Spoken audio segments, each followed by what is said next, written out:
Roll call. Mike Dawson, Tom McDonald, Here. Jamie Pluff, Here. Greg Dumontier, Carol Langford, Danielle Matt, Here. Bing Matt, James Steele Jr., Good morning. Martin Charlo, Len Tuteeth, Lanice Trahan. Okay, Mike is on work travel to the Intertribal Council, and Martin will be here shortly. Carol, could you do a prayer for us, please? Creator, today we just ask you to watch over us and bring us the answers today that we need to take care of our people. We also ask you to watch over our military and their families at this time as we are in the middle of a war. And we also ask you to watch over our council members who are traveling today on behalf of our people. And we also ask you to watch over our elders and our children, and a special prayer for the Big Crane family who have lost a member. And we also ask you to be watch over other families who have recently lost loved ones and be with them at this time. Call me after.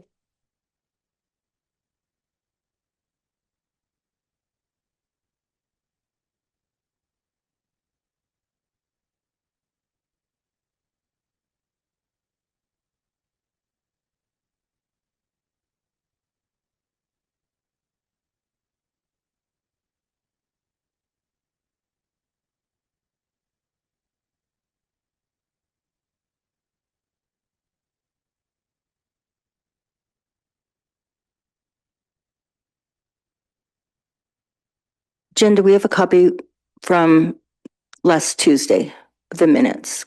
Because we didn't have council on Thursday, so we have to approve the 7th minutes.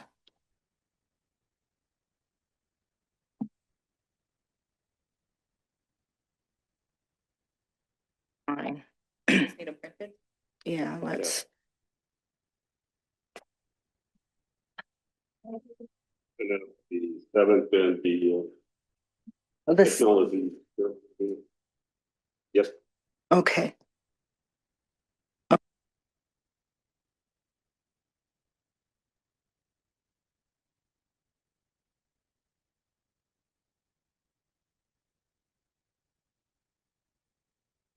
Motion by Len to approve the May 7th meeting with corrections. Seconded by Bing.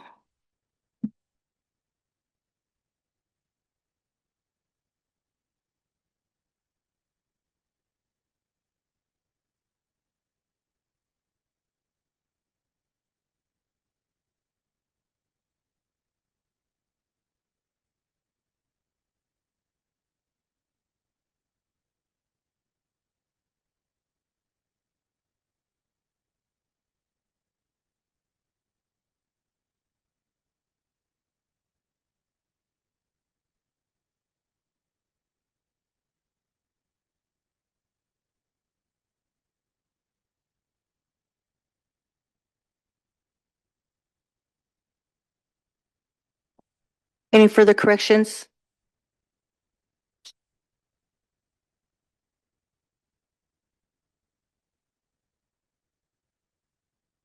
Okay, there's a motion on the floor to accept the minutes today.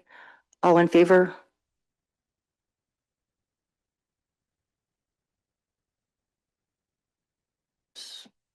Unanimous.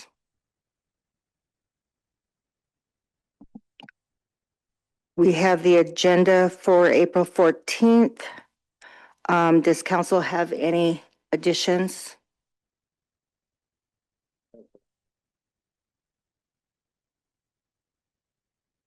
I have something that I want to bring up.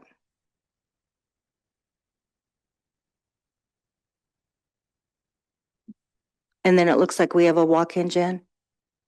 Okay, Tony Inkashala will be on for that issue. okay. All right, we need action on today's agenda. Motion by Tom, seconded by Danielle. All in favor? Lynn?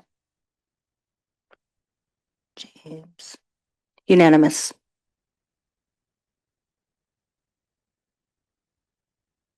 I believe we have Mr. McElderry.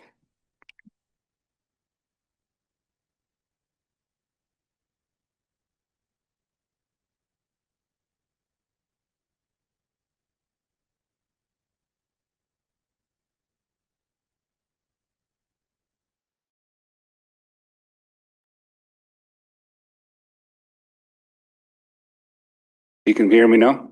Okay. Well, my name's Mike McElderry. I'm here to represent our men's group here that comes in Friday mornings and pray here for the tribal council. We've been doing it almost 30 years now. So out of that, we meet a lot of people, a lot of men who from many other faiths or folks from almost around the world have come here and been part of our meetings. And in doing that, others have always wanted to know, how do I present myself or my ministry or a program to the tribal council to get a blessing? Because whenever you come onto someone's land, you need permission to be there. And we believe that in our group, that it's protocol. It's good to come, especially we've had a few ministries that come here and ask permission to come and share the gospel or a program and to get your blessing. And something I'm going to share that God blesses that when we do that in the right way. So that's what we're doing here today. I'm here with a very special friend, Mike Deal. I've known him for a few years. He's come to our meetings, and he is the administrator for the Mission Valley Christian Academy there east of Polson.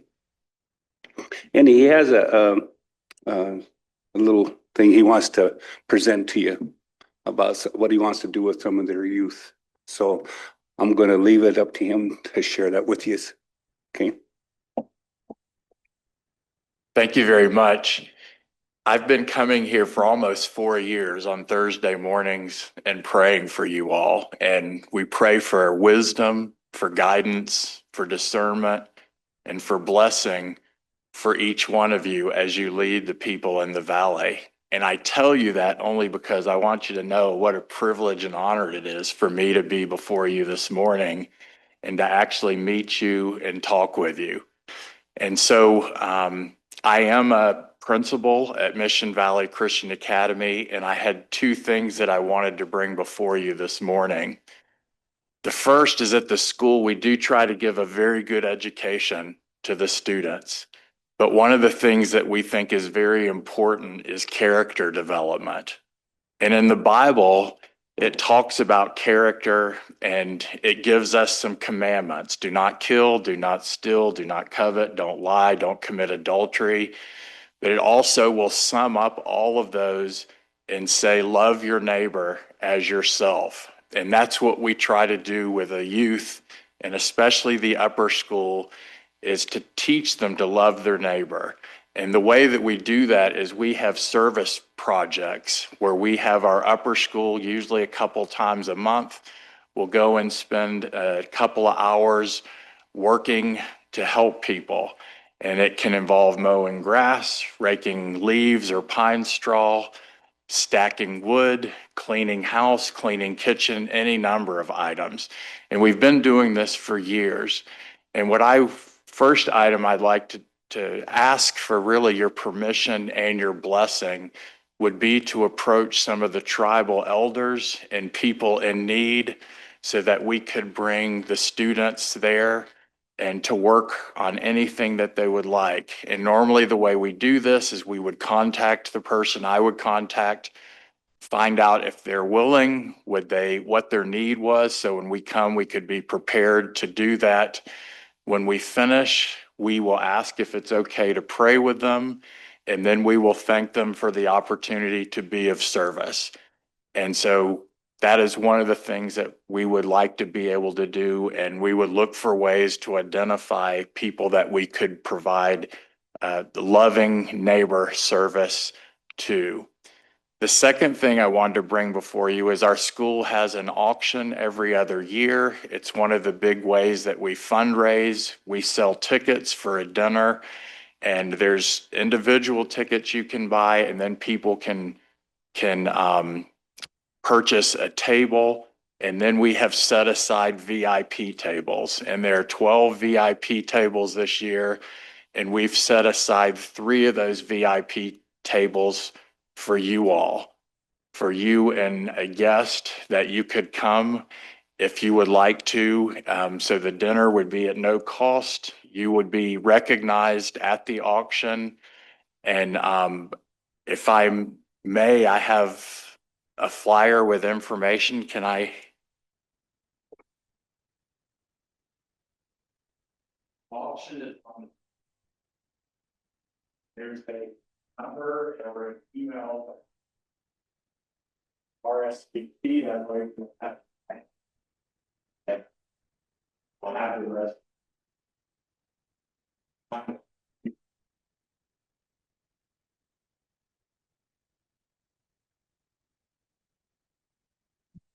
And so it would really be our honor to have you there. We will recognize you. And I also have a poster here. I will just leave here if you want to put it up. But it would be great to have you. And if you can come and anyway, well, that's what I had. Thank you very much. Danielle? I guess I got a question. Last week, our tribal education department put on a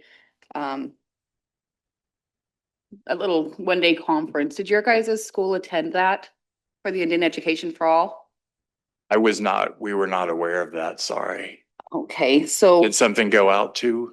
I don't know, but I guess just knowing you guys are a school here on the reservation, I'm just curious what your curriculum is like, or if you guys do the Indian Education for All and follow that act that was in place through the government. Yes, we actually have had in our history class a couple of lectures where we've had, in fact, Pat Matt came in and talked about tribal history here. We've had several tribal members come and actually give talks at chapel. And I will tell you, our students have overwhelmingly requested more about that. So I do want to tell you, I'm a relatively new principal. I've worked at universities for 35 years. This is my first year as principal.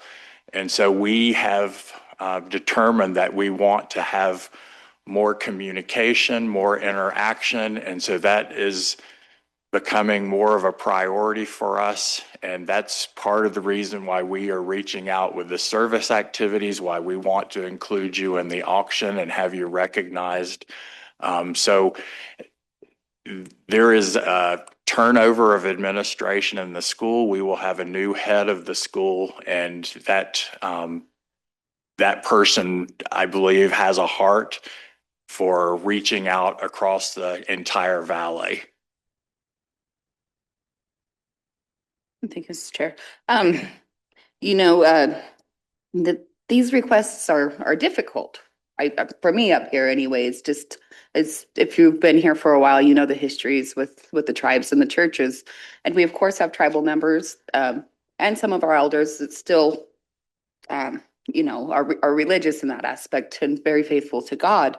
But then we have another group of our people where spirituality is our way of life, and it's alive and well, and we're thriving, and we're seeing, our youth there and our ceremonies growing and being bigger. And this is a balancing act that this request makes for us to really. I'm curious how the elders will respond, and that they're also that mixed group where some of them have a really big faith in Jesus and in God, and others that's that spiritual way of life. So I'm not sure which direction to go on this, because we want to support Mr. McKeldry and his faith as well for his own personal journey, while respecting, the ones that came before us and the things that we're working to preserve and protect for our people, so we have our way of life for generations to come.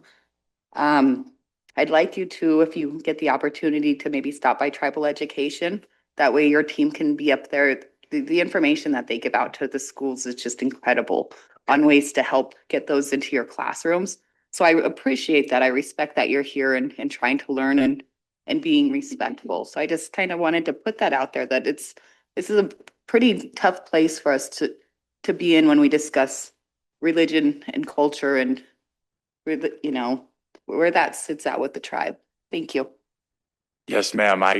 I completely understand that. And that's why we are asking permission. We are not going to force ourselves on. And even with praying, we ask people if it's okay to pray with them. We don't force ourselves to do that.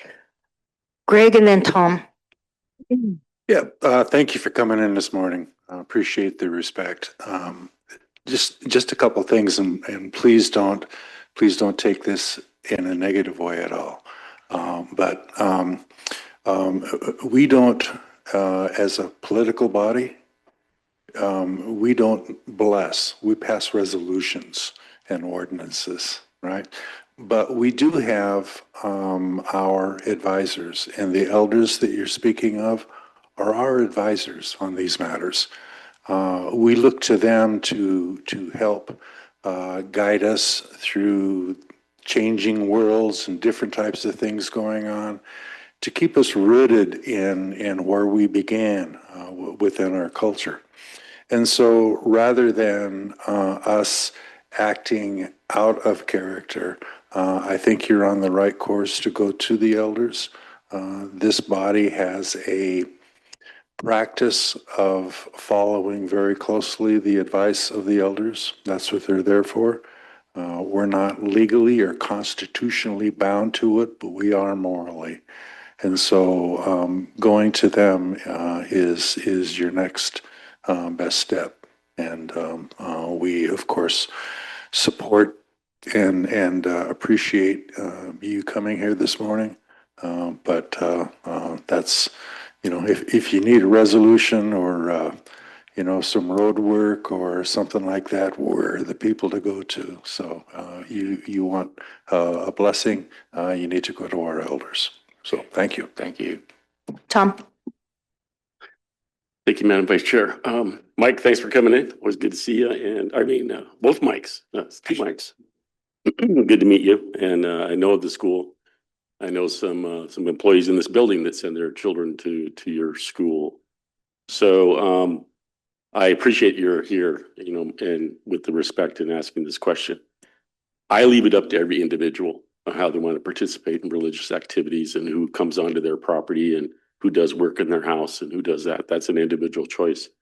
I just want to thank you for even making the ask, and thank you for your prayers for our people, for our homeland, and for the world, and hopefully for world peace.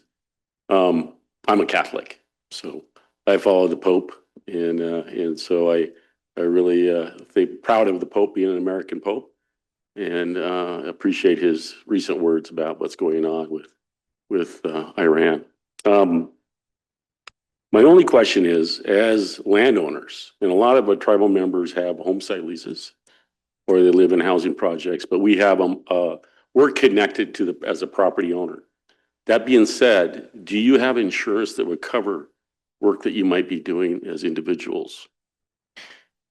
We do have insurance that covers the kids, but I guess I'd have to say I'm relatively new, and the people that have been doing that, there's been a couple, the Windowers, Mike Windower of Windower Family Dentistry, they have been mainly the ones that have gone out.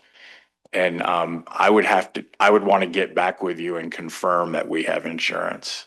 That's just typically as a homeowner, if someone's going to come and do something, especially young kids, people get hurt. Right. And does that fall on my homeowner's insurance? Or if I don't have insurance, that falls on my liability because it's my property. And so I'm ultimately responsible for it. But that would be the first question if I was had the great opportunity to have the request to come work on my firewood pile. I might be asking that question. But thank you. Thank you for coming in. Yes, thank you. And Tribal Ed is right back there.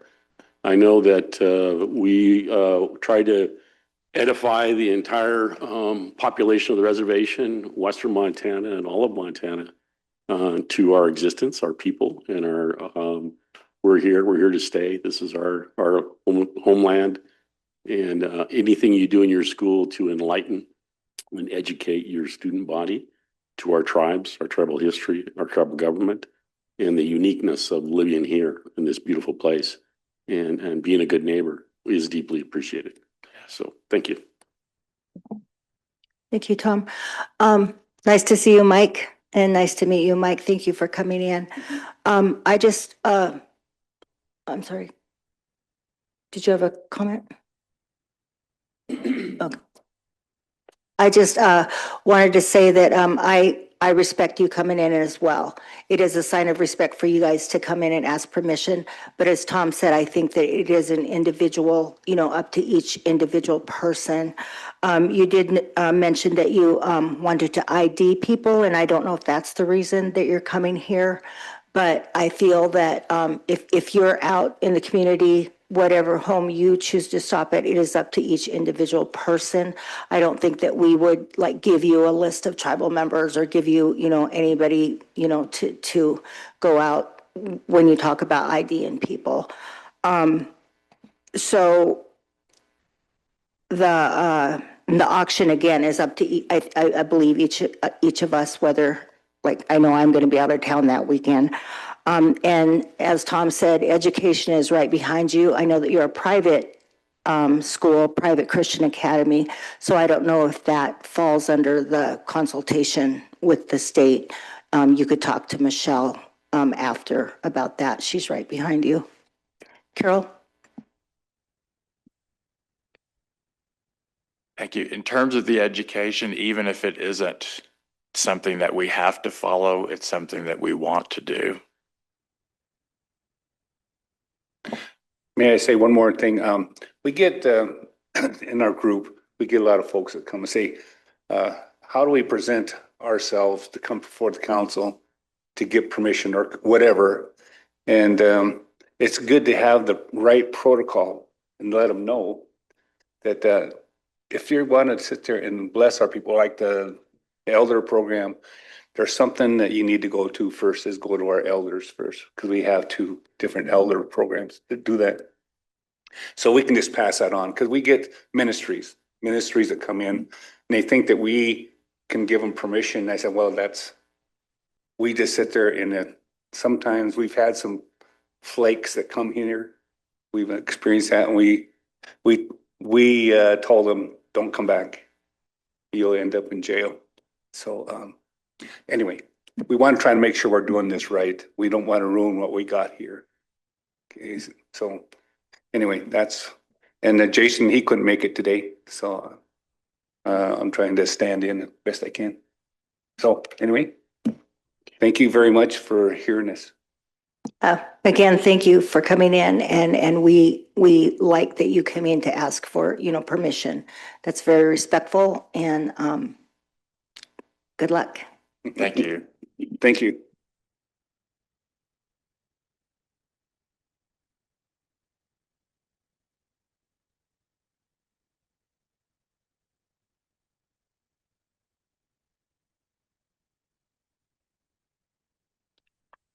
Len, you had something that you wanted to bring up? Yeah, thank you, Madam Vice Chair. Just real quick, I just want to acknowledge the passing of Roy Big Crane, tribal elder Roy Big Crane. He is made huge contributions to SKC. As many of you know, he is put together a lot of documentaries that told our story. And it was just sad to hear the news of his passing. So I just wanted to I know we have our flags are still lowered from previous remembrances, and but I just want to acknowledge that we recognize Roy. We recognize, and we just want to honor him because he did pay a huge contribution to the tribes. So.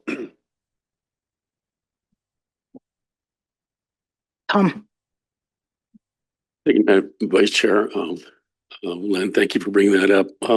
Yeah, Roy is, I want to just go ahead and make a few comments about Roy. He's one of those individuals that is, you know, solidly behind everything that we do. And his effort in the media work at SKC is undoubtedly forever part of our existence, our history, the documentaries that he's worked on, from The Place of Falling Waters with Thompson Smith to Spirit of Atatis to countless other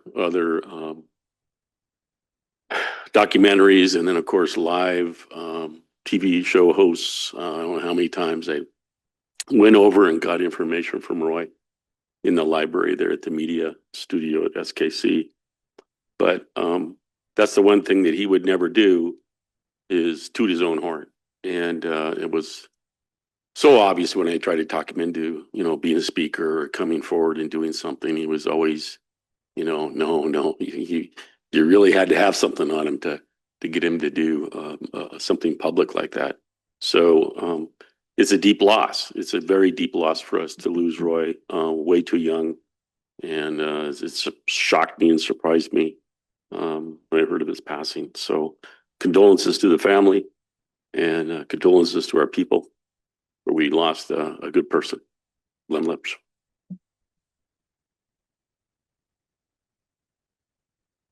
I would just like to echo what you guys said. I mean, Roy is my cousin, but I agree that he has been a big part of the media over at SKC and films and everything as part of our tribe. So I as well just want to send my condolences and respects to Roy's family.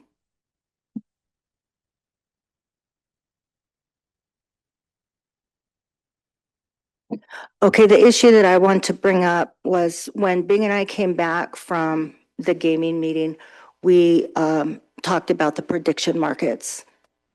While we were over in San Diego, I did send a lot of information to our legal department, and I asked them if they could review it and, I guess have a discussion with council regarding it.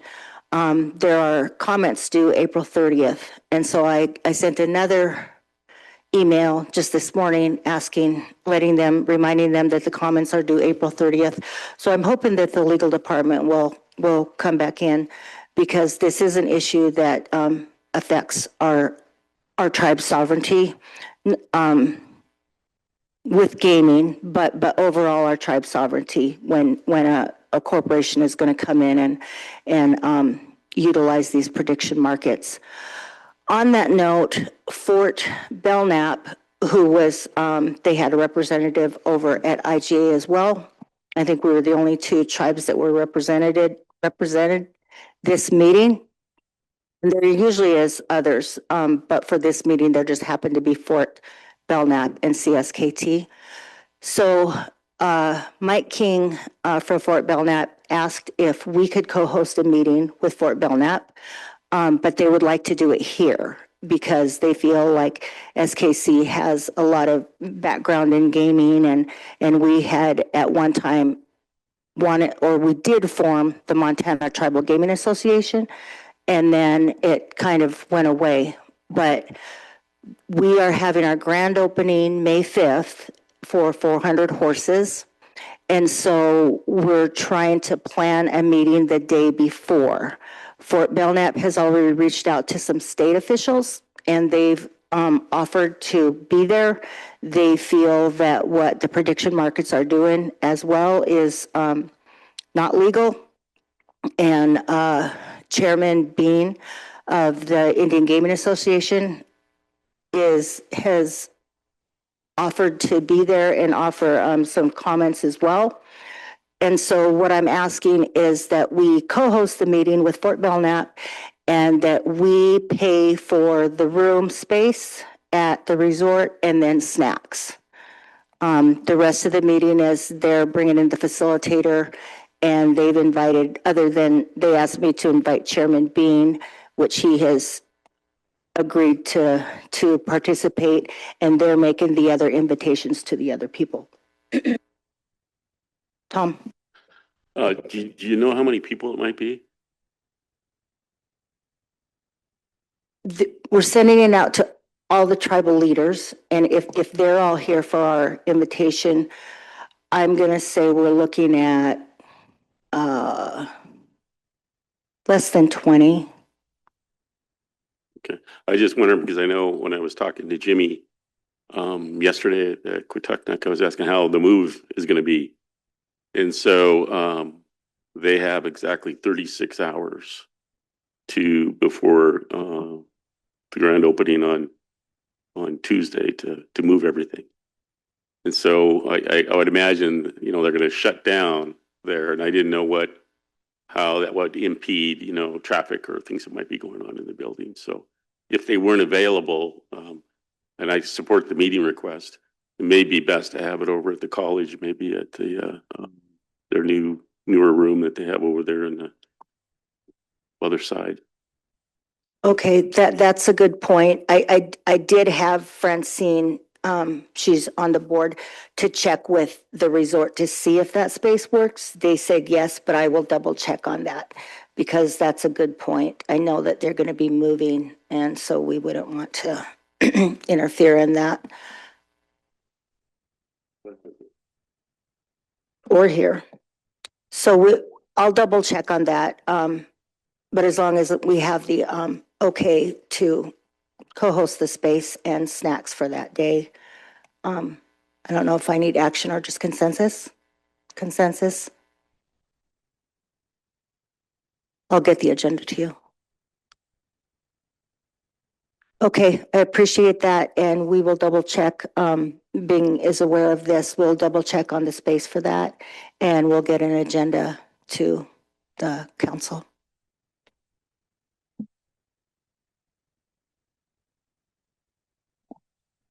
Does anybody else have anything before we move to the regular agenda? Okay, Jen, I think we have Ruth. Hi, Auntie Franny.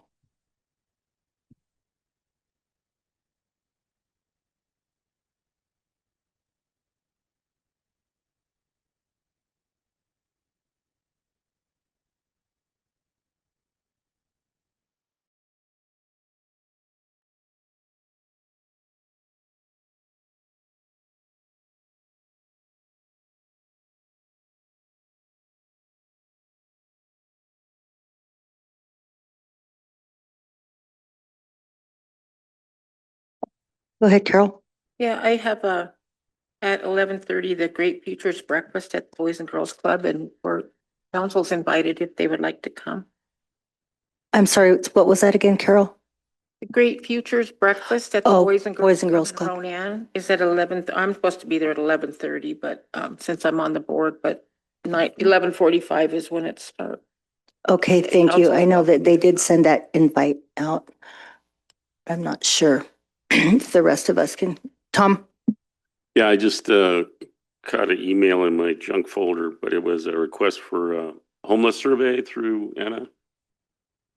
And so it's a request for us to do a one-on-one survey. So just want to make sure you guys knew about that. Thank you. It might be in your junk email. Check junk email. Was it a request to come here or she'll meet? It's a Zoom survey, I believe. Okay, was there a date? It's up to you. It's you do their doodle poll and then set up a Oh, what's okay. best with you for the next couple of weeks. Okay, sounds good. I hope that we all participate in that.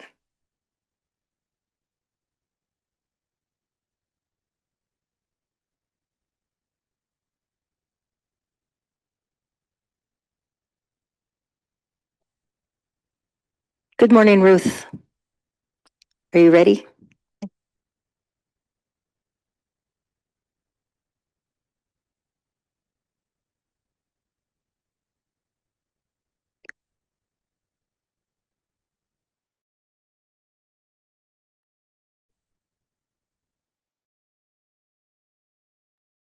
Modification 7, we've got several changes to the fund the fund allocations, general fund, we're making some corrective entries there to those three areas, a few programs there.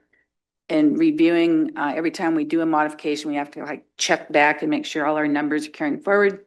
And unfortunately, sometimes these things do bubble up and become an error that needs to be corrected. Third party, we're going to increase for the Anchor Way project, and that was approved by council March 26th. We have to, as part of that project, also put the full amount available for the ARPA lost reimbursements. We had just a portion of that currently allocated. In Indian Affairs Compact, we have some forestry programs that were awarded recently. I'm sorry, I'm just trying to, okay, so on the Anchor Way, that comes out of where? Third party. Okay, And then a Okay. lesser amount in the IHS compact that we were previously awarded. okay, got it. And then contracts and water compact, you've approved capital expenditures. I do not want to go into detail on those, but those are involving, those large items. You have previously approved them, but they haven't been allocated yet. I was awaiting all of the estimates for that. And then contracts and grants updated for total awarded. So total increase is 17,528,585.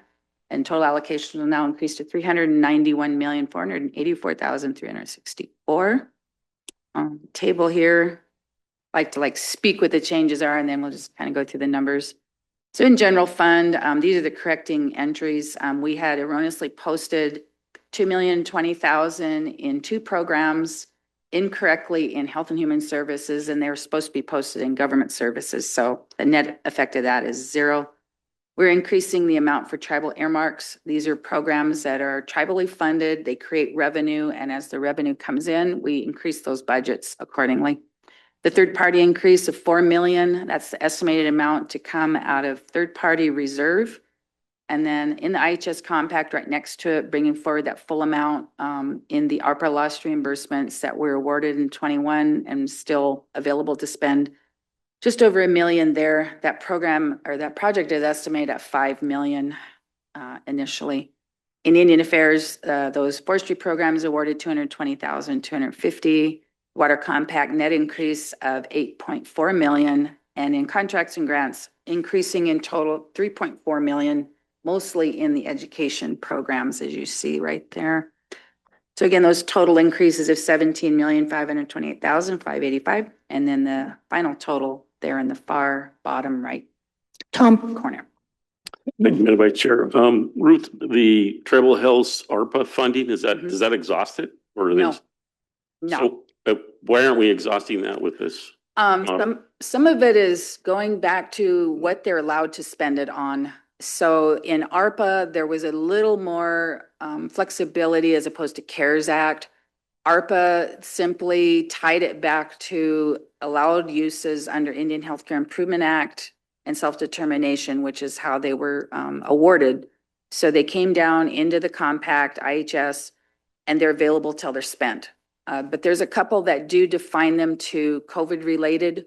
So it's going to be for vaccine. They can spend all this money they want to do anything related to vaccine, purchase vaccine, hire people, store. I mean, it's pretty wide open. There's another one called Public Health Workforce that they have been slow to spend. It wasn't a large amount of money. It was just over 600,000. So, I mean, there's just certain defined areas that they would allude to for that. This is when the lost reimbursements was just under 7 million.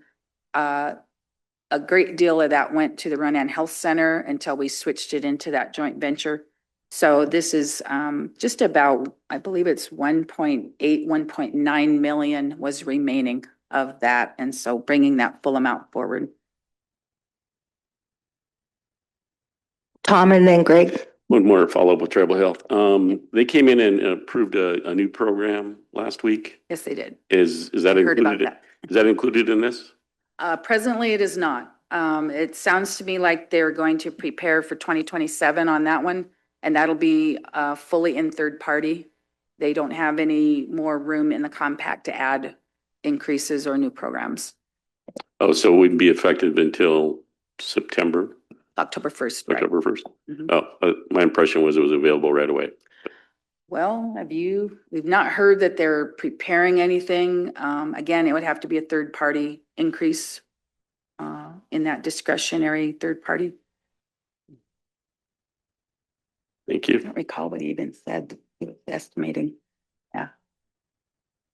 Greg, And thank you, Madam Chair. So I guess two questions. One is, and you explained a little bit, what are ARPA loss reimbursements?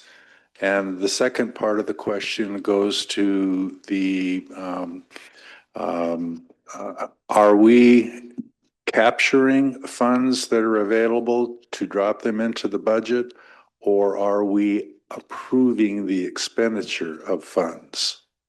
And if so, what are those expenditures going to be for? In other words, have they been budgeted? Okay, I want to go to the first question about ARPA. The Rescue Plan Act passed in 2021. It set up additional funding that was passed through Indian Health Service. So since we are self-governance, we were awarded for loss reimbursements. They construed a formula.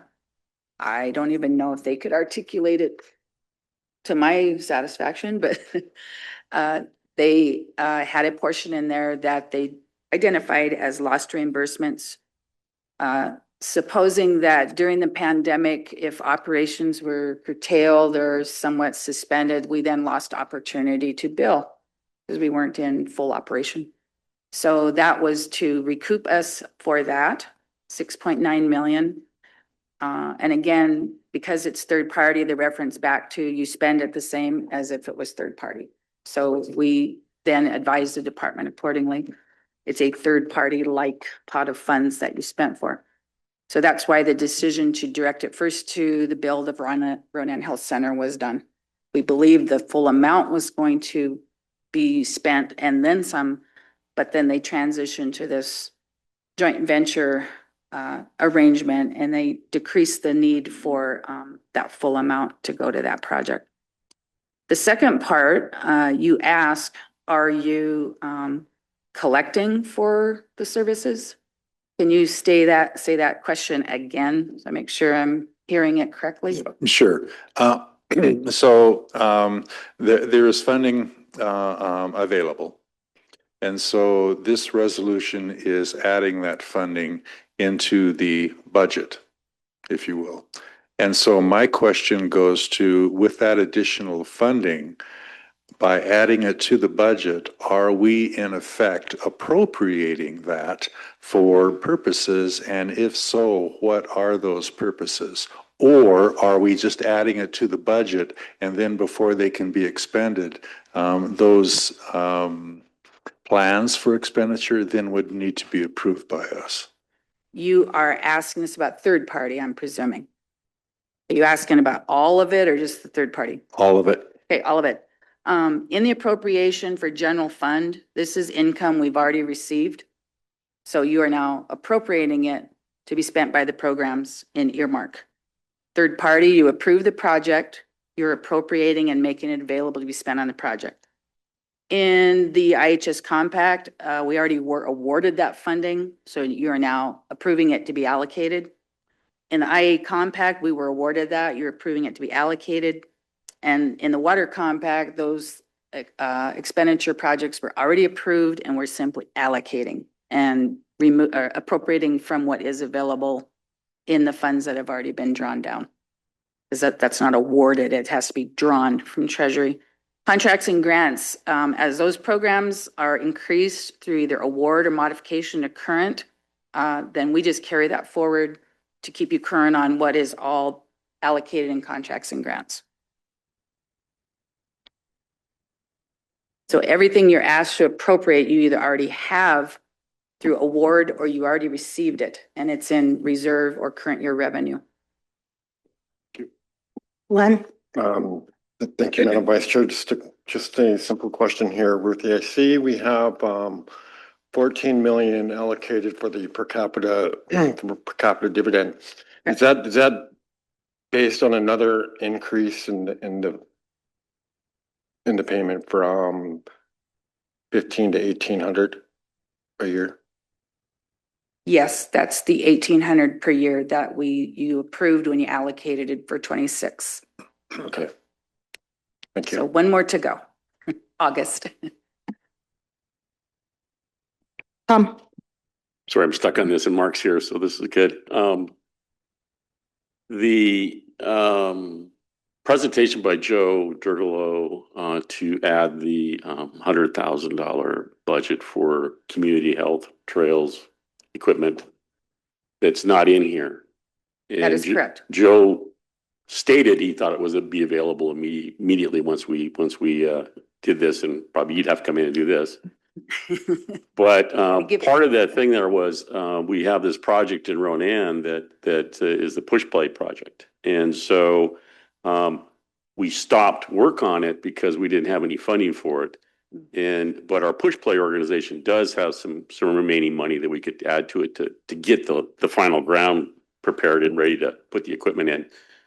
Part of that was just some simple curbing to contain it. Push play can do that.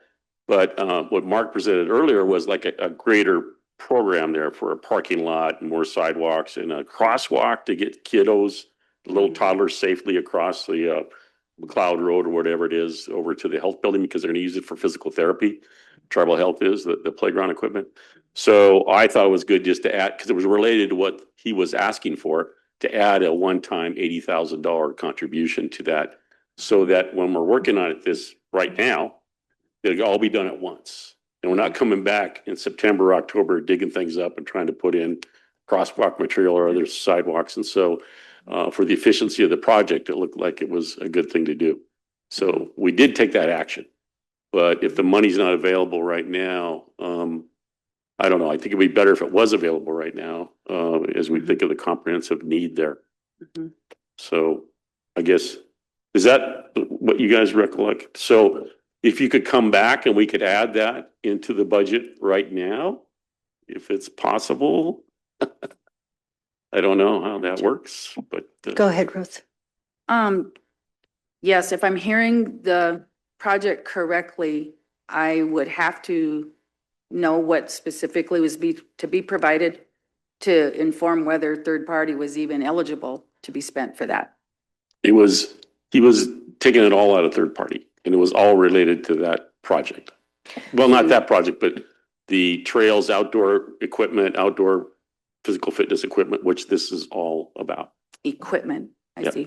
Ruth, it was the community wellness, 3-year community wellness. He called it the hippy dippy. Is that what and it was walking paths, It is hippy dippy. the Mission Valley Aquatic Center membership support, youth sports team support, and running Sports event reimbursements. Youth sports team.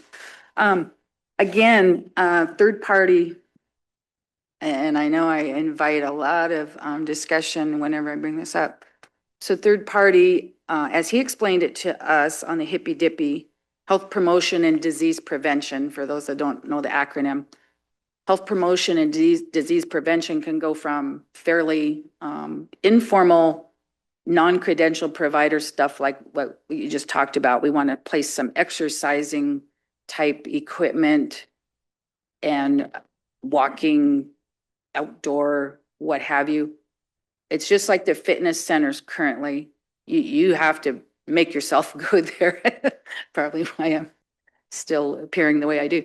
A doctor doesn't order. I mean, you're not there under a doctor or practitioner or credential provider's care or providing a direct service. So we just have to be certain that there is a nexus to, health. So when we start crossing into non-facility, non-direct service, like, walking paths or playground equipment, I thought, well, let's be real clear about what we're doing. If he's presented something in the way of community wellness or something, I mean, we've not been given that. We would only see the budget prep that goes with the requested program. So, yeah, we would need to see that kind of in more full detail to answer Mr. McDonald's question. Yeah, Dr. Marjo Samantha was going to physical therapy, take Mhm. their clients across the street and Mhm. do physical therapy with them on this equipment. That's her goal. So that's under physician advisement, care, operation, et cetera. But you said a crosswalk or a curb. That's what she is asking for. She's worried that, Now we're getting into. well, we were hoping maybe Scott, with Land Done. Roads might be Yeah. able to come up with something there, but. You may certainly authorize that activity under that program. But that's why she became part of our group. Mhm. To me, that would be a more clear, Oh, absolutely. very much application of that as opposed to trying to slot it into a third party like thing. Just for an example, you know, like Kicking Horse. You have the fitness center, which we get to count for our M&I space in the IHS funding. But we can't count the gym. Because the gym is just an open area and you don't deliver any direct program or service there. Even if they did, they still aren't, if that makes any sense. It's just their methodology for saying, what are you doing in the facility and what space can you count? And we just extend the reasoning for third parties. So let's say somebody would like to have new basketball goals and a resurface of the floor. It won't be done with third party. It'll have to be done with the tribe's funds and use it in that way. So unfortunately, Mr. Howlett would go around with me in past years on, say, the Mission Center or the Arley Center. And I'm saying, just keep it over here where it's never going to get questioned and we'll be the better for it. So, I'm kind of ultra hyper about third party. Don't ever want to be in the position of coming back to the governing body and saying, well, we have to now be sanctioned on collecting third party because we misspent third party. Okay, so what we have is, we need to approve the resolution for modification 7 Yes. to the fiscal year 2026 total appropriations.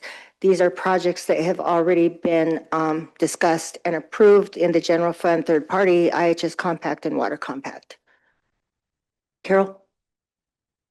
Go ahead and approve, and I'd also like to see the guidelines for third party that you're talking about, just so we Share We them can get a- extensively. good general idea that we won't be Mhm. asking for things that we can't do. Mhm. So, thank you. Madam Chair, just to follow up Mrs. Langford's comment, well taken. It's shared extensively with tribal health management. I think I hate to say how many years I've been at this, but yeah, we routinely share it. There's a number of regulatory and legal statutory conditions on that. It's pretty easy to read, actually. So we find ourselves having to share that quite a bit. Thank you, Ruth. Motion seconded by Greg. All those in favor? Lynn?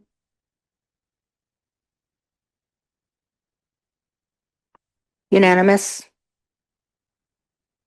Thank you. Thank you, Ruth. Thank you, Patty.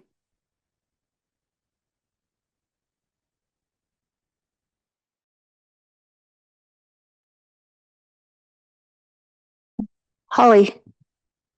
Good morning.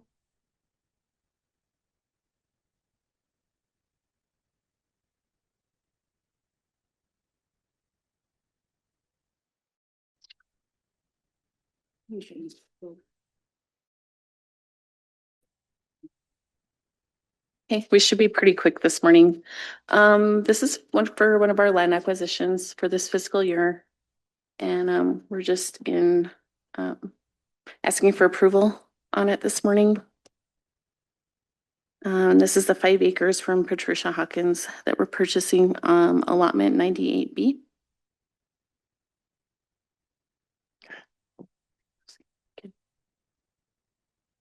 Motion by Tom to approve the resolution to approve the Patricia Hawkins trust sale, seconded by Len. All in favor? Martin?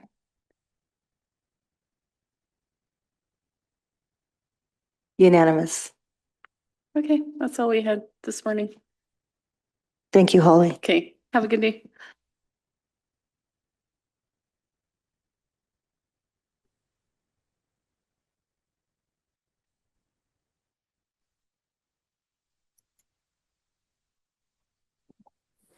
Is council ready for a break? Or do you want to wait until after economic development?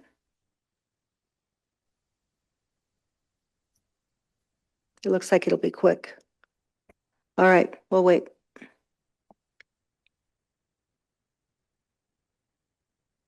You're muted, Velda.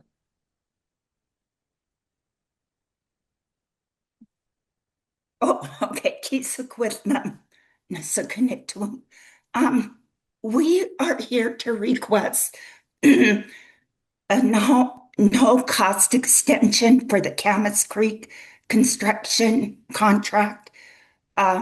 We need 2 more months on that contract because of all the issues that kind of delayed construction at the site. We would like a 2 month extension into June 30th. And June 15th. June 15th, excuse me. I don't have my screen open other than my request date. So if we could get that approval, we can get our contract mod in and hopefully extend to finish up all the site work at the plant. Thank you, Velda. Motion by Greg. I have a question. Has this been modification sent to contracts and grants? Yes, they've approved it. Okay, thank you. Motion on the floor to approve the contract extension for 2 months for the modification, number 5. Seconded by Danielle. All in favor? Tom? Lynn? Aaron? Carol? Unanimous. Thank you. Thank you. Thank you. Have a nice day. Oh, just a minute. Tom, Yeah, we had, thank you, Madam Chair. We had Mark Couture passed on a field trip. Was that today? A field trip today? Tomorrow, Okay, the Indian Ad Council is sending a fly-in tour group. So they'll be arriving about 10:30 tomorrow morning at the site.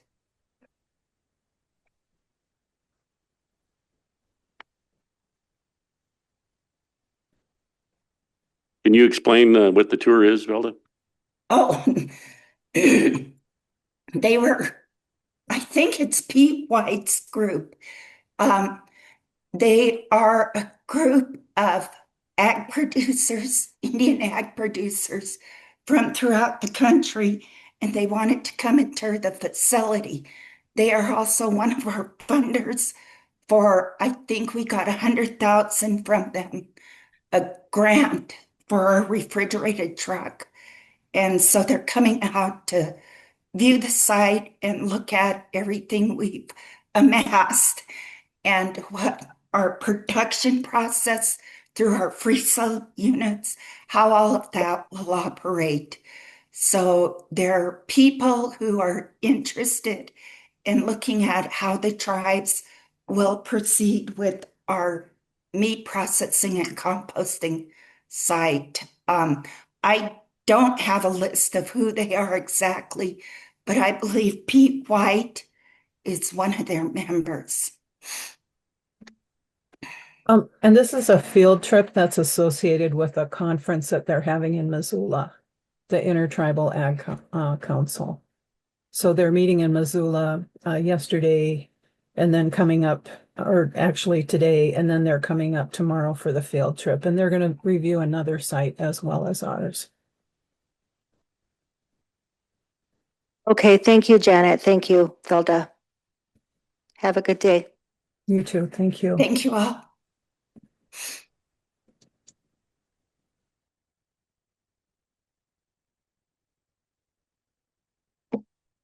Whisper.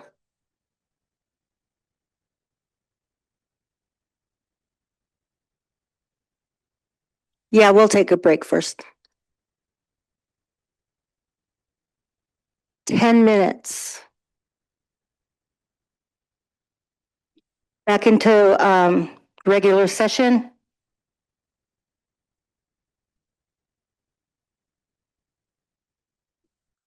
I need a motion on how we're going to move forward. Greg? Yeah, I think it's probably for not, given the straw vote that we just took, but I will put the motion on the floor to explore doing enhanced tribal ID cards. Actually, I think I could vote for. Second? Okay. First, or motion and second on the floor to research, do the NDA research on enhanced ID cards. Second.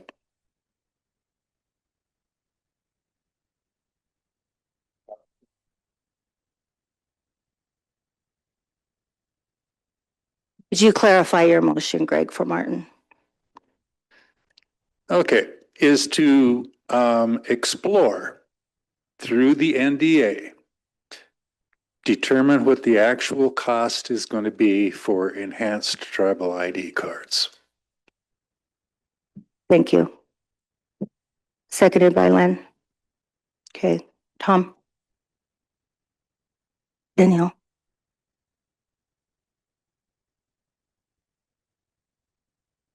Bing?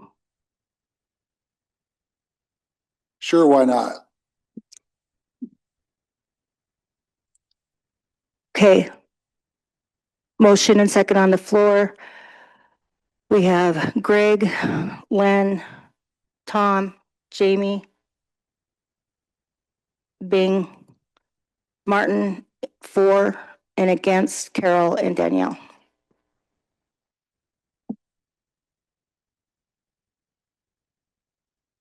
Anything else in open session before we go back into executive session? Go ahead.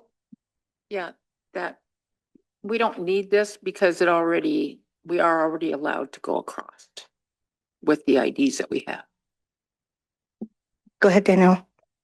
With Carol, we already have an ID that allows us to cross the border. And I think that we have people that have to travel beyond Canada, could do a passport, scholarship type program to help. That would be at probably, like way less than half the cost at minimal expense compared to what we're looking to spend on enhanced IDs.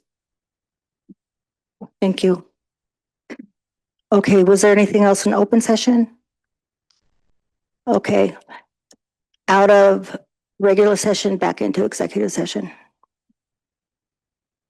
So that we can action on the straw. I need a motion and a second to move forward with the process of the straw poll. Yeah. Motion by Tom, seconded by Greg. All in favor?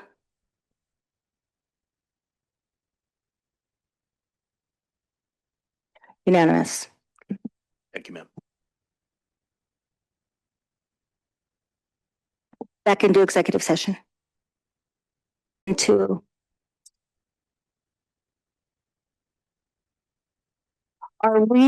everybody here Thursday? Len? Carol? Okay, just making sure we have council Thursday. Yeah. I don't know about James. Today he had a sick grandkid. Hi, McKenna.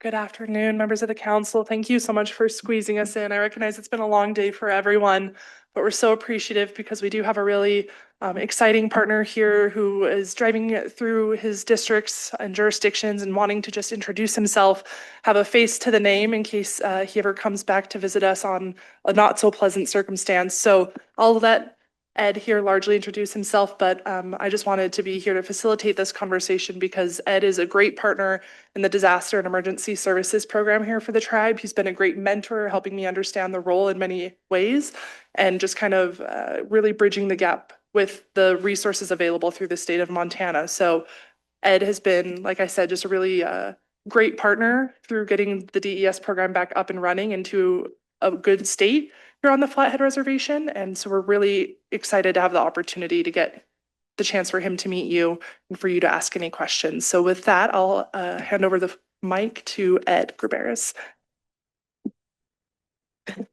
First of all, Ed, could you clarify right here? I couldn't hear what you said for his last name. Could you spell it just for Abby, who's taken minutes? Yes, ma'am. It's Graberis, Greberis. Thank you. I wanted Smith or Jones, but my mom and dad wouldn't have it. So. Thank you. Thank you. Thank you, everybody, for taking the time to let me come and speak with you just for a minute or two. We realized at the state that a lot of the jurisdictions and tribal councilmen did not know who the district field officer was for your area. And so we wanted to put a face to the name, just so that you know who McKenna is talking to at the state if something was to go wrong or they need some help with something. So that was the intent of it all. The fact that you don't know who I am is really a good thing. It's because you're able to take care of things on your own. You didn't need the state to get involved and come and mess with any of your stuff. So we do have a couple things that I do want to try and make sure that I express to you folks so you understand what my roles and responsibilities are.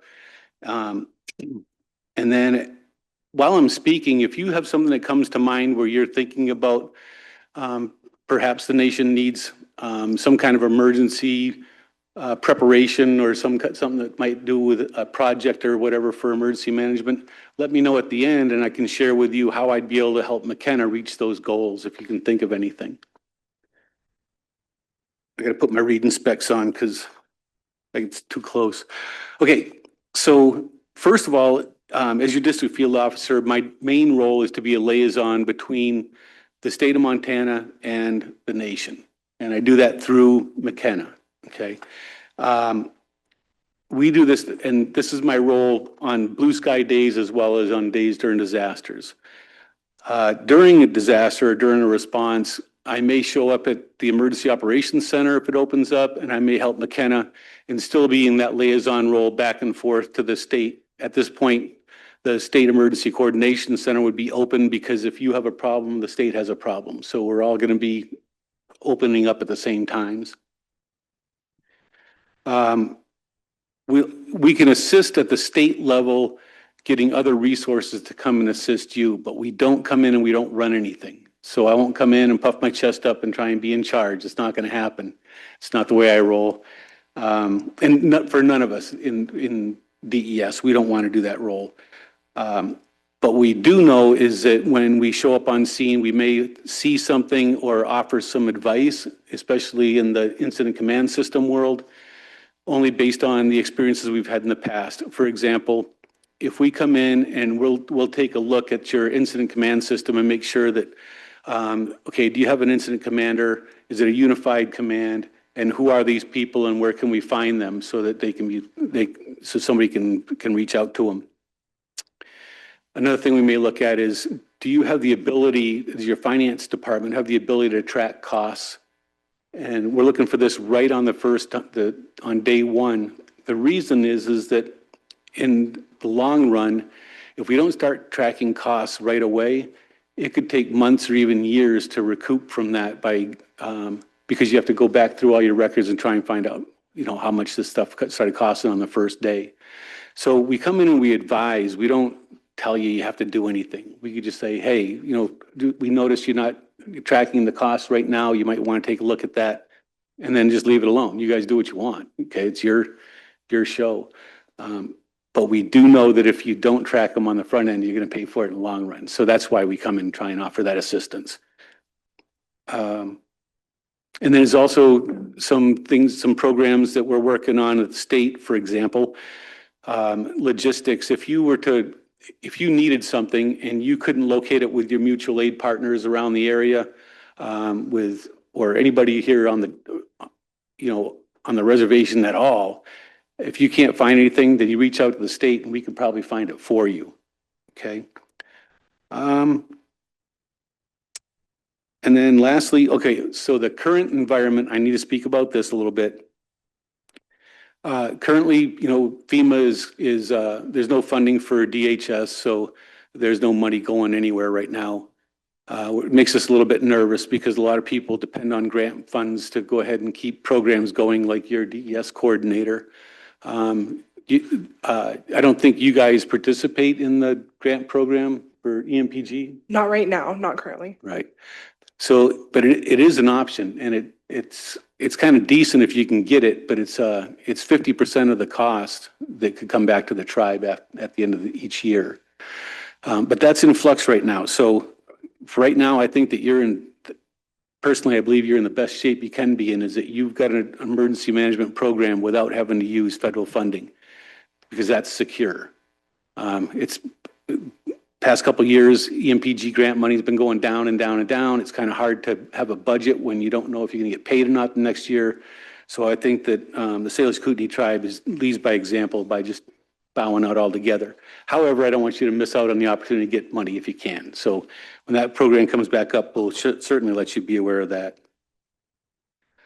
The other piece is that with disasters and everything that's been taking place, the wind event that we took last December, we just found out on Friday that the president signed the declaration for that. So there will be some monetary relief coming to your rural electric companies or corporations that have been involved. They lost a lot of power poles and a lot of equipment and stuff. So there'll be some help coming that way. But I don't think that the tribe took anything as far as any damage. Just Mission Valley Power. They directly were in touch with the state for assistance. Okay. That monetary will go to MVP? Yes, Okay. Mission Valley Power has been working directly with the state disaster and emergency services once they found out that the state was moving forward with a disaster declaration. Okay. Yeah. I know that their funds were roughly over 100,000, but I'm not exact on their finalized financial statement. And it's a good thing that those guys get reimbursed some money from the feds, because if not, then those costs would have to go down to the user, which would be you guys, right? I mean, as individuals. And talking to them, over this past wind event, they almost have to take it because they can't put that much cost down on the public, because they'll just go to somebody else. It's like, it's too expensive, So it's kind of I'm really glad that this went through and that they're able to get some kind of help with that. So lastly, on a day-to-day basis, my role is to go ahead and stay in contact with McKenna and working through her, just try and do whatever I can at the state level to try and assist with whatever it is that she comes up with, whether it be some kind of training class or exercises or grant funding. If opportunities present themselves, we try and get that word out right away so that she's aware that these things are available. And then she can approach the council to see if you want to go forward with it or not. There's no such thing as a free lunch. We all know this. So usually those grants come with a cost, a little bit. So you have to kind of see what the split is. If it's a 75-25 split or even an 80-20, it would still affect the budget. So we just try and keep everybody aware of what's going on with that. So that's really the end of my spiel. Is there anything that you folks might be thinking about? Yes, sir. Just real quick, I just want to bring this to your attention. So a few years back, we had a barge that sank. Okay. We had to just request assistance from divers that came from Idaho, I believe. We have tribal member certified divers here on the reservation that we could have used. But I don't believe we had the diving equipment. So I just wanted to bring that to your attention and hoping that we can look at a program that's going to be able to address something like that, because got a lot of boats in the lake every summer. You just don't know when one's going to sink. And I would really like to utilize our tribal divers. That's interesting, because they just sunk another one just a couple of weeks ago up there. I know I talked to Juanita up there in Kalispell. She mentioned that a boat went down. It's like 200 feet under the water. So I'll bring that up to her too. But to let you know, I also, as a district field officer, one of my duties is to be the duty officer on a 24/7 24/7 basis for a week at a time. We alternate, okay? And the very first question we ask, if somebody calls up and asks for some assistance is, have you exhausted all of your means locally? In other words, if you have divers available, we never should have, well, somebody shouldn't have ever gone to Idaho for a resource that we have right here in our own backyard. So the idea is to keep all costs down, and that by using our resources that are closest available, and also keeping the money in the house. You know, we'd rather, if we're gonna spend money on something, we don't spend money on our own folks and going outside. So I appreciate you letting me know that, because I can make sure that that's on our, I know it is on our call down list as a district or as a duty officer. Does anybody else have anything that they can think of that comes to mind? Okay, perfect. Well, thank you so much for taking the time. I know it's been a really long day. Martin? Just wanted to thank you for everything you do. You know, you never, don't want to see you unless it's things like this, and going through a pandemic, getting to know a lot of people like you. I truly appreciate all the hard work that you guys do and all the stuff that you respond to. So thanks. Well, thank you very much. I really appreciate that. And thanks again for your time. And please remember, if you need anything, go through McKenna. McKenna is their outreach to me, and I can help her out in quite a lot of ways, you know, at the state level. Okay, and thank you. As Martin said, we really appreciate seeing a face with, you know, her field director. McKenna has been doing a great job since she joined CSKT. And so I'm sure she won't need you a lot, but if you can provide resources for us financially, that'd be great. Anything that comes available. But we appreciate you coming to visit us and hope not to see you in a disaster. Perfect. Thank you very much. I greatly appreciate it. I'll come up for your powwows though. Those are pretty cool. I try and go to a lot of those. Oh, that's great to know that you've visited those. I'm also the tribal liaison between DES and all the tribes in Montana. We're getting ready to have our big meeting here in May. But I kind of learned quite a bit of stuff that really intrigues me. So I'm very happy and very proud to have the job that I have right now. So thank you so much. That's awesome. Thank you. Thank you, McKenna. Thank you. Have a great afternoon.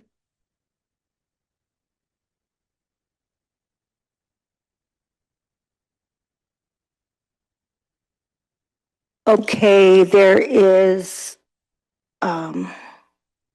the Kootenai Elders tomorrow, 10 o'clock? Mhm. Any other meetings going on? I know I've got to do the Red Nations meeting at 3 o'clock or 4 o'clock. Roy's funeral's tomorrow. Rosary tonight at Okay, that's right. Go ahead, Daniel. Out at the meat processing plant, Well, that's tomorrow as well, I believe. That's right, at 10:30, they will be meeting at the meat processing plant for that tour.